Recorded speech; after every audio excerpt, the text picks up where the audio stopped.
Muito boa noite, senadores Lazier Martins e Alessandro Vieira. Bem-vindo ao Papo Antagonista. Muito boa noite, Cláudio Dantas. Cumprimentos, é um prazer estar com você, com o antagonista. E o meu cordialíssimo abraço ao meu colega de Senado, meu colega de ideias, meu companheiro de mesmas lutas, que é o Alessandro.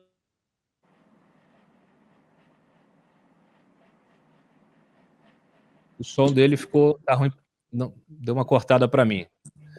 Sim. Vamos pedir para a produção dar uma checadinha. Enquanto isso, a gente fala com o Alessandro Vieira. Boa noite, senador. Boa noite, Cláudio. Pessoal que nos acompanha, é um prazer ver o Lazier aí firme, em recuperação também, depois desse processo de internação, enfim, que todos nós passamos. Um prazer estar conversando com vocês.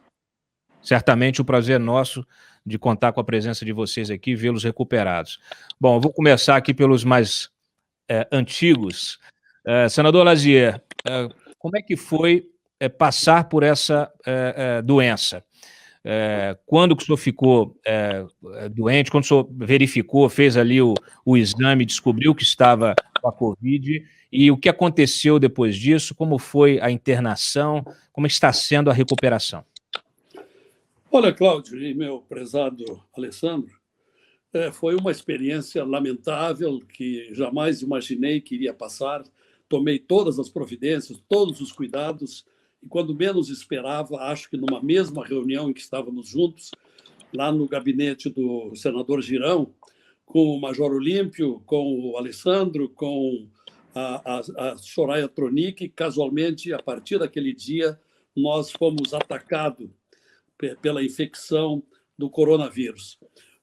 Eu não acreditava, eu achei que estava com resfriado. Na viagem de voo de Porto Alegre, de Brasília para Porto Alegre, não me senti bem, senti dor de cabeça. No outro dia fui para o exame no hospital e já deu positivo. Fui internado no Hospital São Lucas da PUC, fiquei 13 dias ali. Felizmente não fui dos mais graves, jamais fui para a UTI, diferentemente do meu prezado amigo Alessandro Vieira. Eu estive em quarto clínico o tempo todo, muito bem tratado pela equipe do médico infectologista Fabiano Ramos e pelo médico Gustavo Ratkin, que é pneumologista. Evidentemente, passei por tomografias várias, angiografia, passei por praticamente a cada 2 dias exame de sangue e muita injeção na veia de corticoides muito fortes, que inclusive me provocaram um problema na língua, feridas na língua, resultado do corticoide, que só agora está passando. Mas, num resumão assim, foi a triste experiência que passei. Eu jamais na minha vida tinha sido hospitalizado. Tive um tratamento à base de um remédio chamado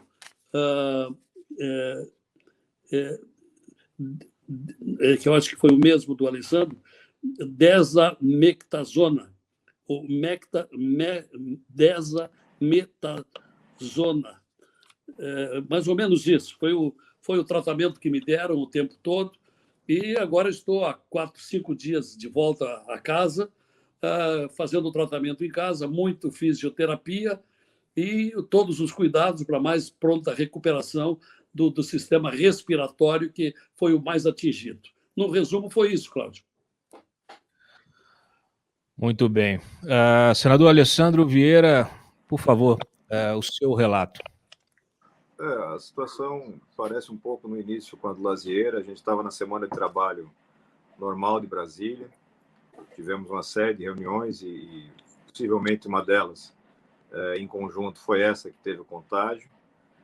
Eu retornei para Sergipe com sintomas leves, mas logo em seguida, como o Major Olímpio teve a confirmação do diagnóstico, eu fiz o exame e também constatei.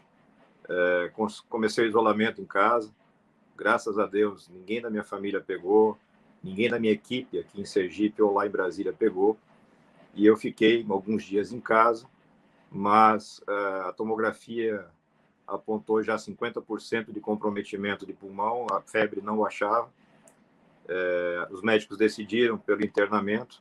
Eu passei pelo Hospital Primavera, aqui em Aracaju, Sergipe, e já numa situação de dificuldade de vagas e superlotação, e abriu a possibilidade, eu fui para São Paulo, para o Sírio, onde fiquei 12 dias internado.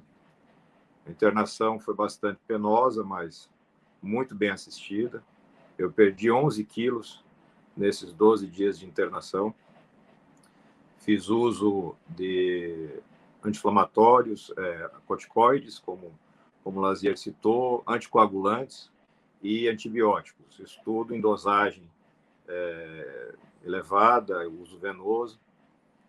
Graças a Deus, eu cheguei a semi-UTI, mas não foi necessária a intubação, e eu consegui essa reversão, o organismo reagiu. A gente teve o processo de preparação para alta, muitos exames, eu ainda continuo fazendo uso de uma série de medicamentos, eu continuo usando anticoagulante, continuo usando corticoide e remédios para tosse.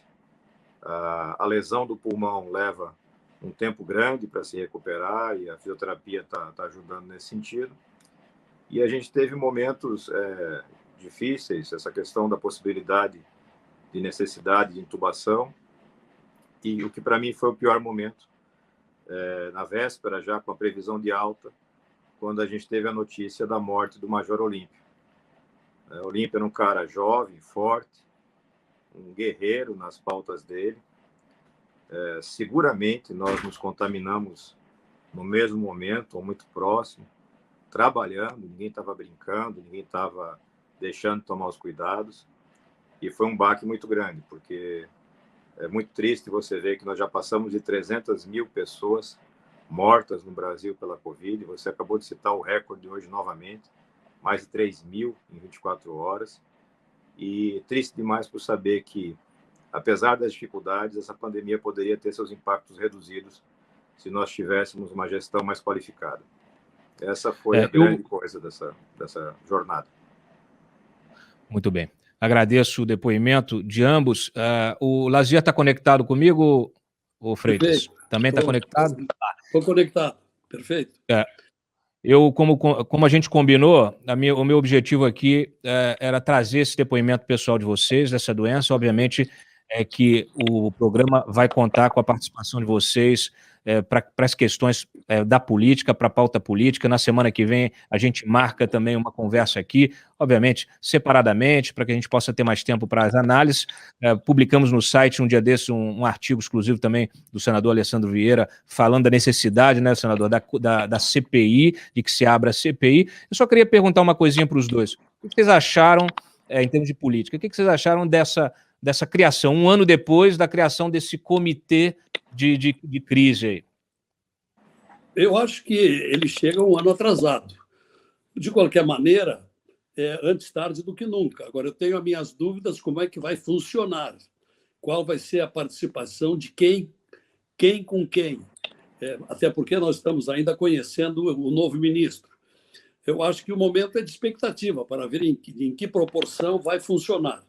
Como tem havido incontáveis erros, temos que aguardar para ver como é que vai funcionar isso. É a opinião que eu tenho. Pronto.